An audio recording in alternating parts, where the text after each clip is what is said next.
Before he was the very first president of the United States, George Washington lived a life full of adventure, ambition, and even a few failures.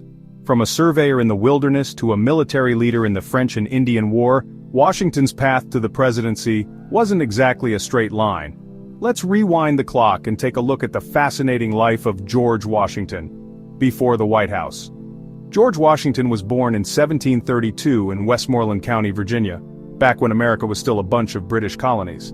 His family was wealthy, but they weren't part of the upper elite.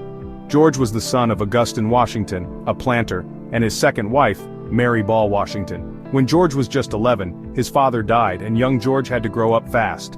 Unlike some other founding fathers, Washington didn't get a fancy education in Europe. Instead, he learned practical skills, like math, surveying, and map-making. At just 17, Washington got his first real job, as a surveyor for the Virginia colony.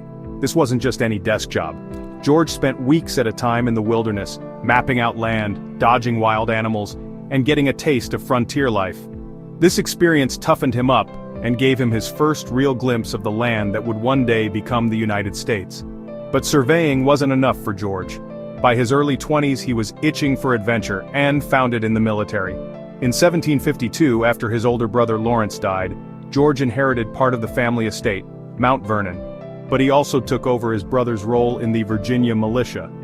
In 1754, Washington led a small group of soldiers into the Ohio Valley, a key piece of land both the British and French wanted. What happened next would spark a global conflict, the French and Indian War. Washington's troops ambushed a small French force, killing a French officer. That escalated fast, and Washington soon found himself at the center of a much bigger fight. Over the next few years, Washington learned a lot, not just about fighting, but about leadership. Some of his campaigns failed miserably, like when he had to surrender Fort Necessity, but Washington earned a reputation for bravery and determination. After the war, Washington returned to civilian life at Mount Vernon. In 1759, he married Martha Custis, a wealthy widow, and together, they managed the plantation. Washington became one of Virginia's largest landowners, but plantation life wasn't all he cared about. Washington also got into politics, serving in Virginia's House of Burgesses. Over time, he grew frustrated with British taxes and interference in colonial affairs, and that frustration would eventually push him to lead the fight for independence.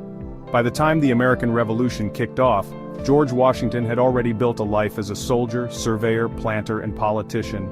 All of those experiences, from the wilderness to the battlefield to the halls of government, shaped the man who would eventually become America's first president. So the next time you see George Washington on the dollar bill, remember, he wasn't just born to lead. His story is one of hard work, ambition, and a willingness to learn from his mistakes.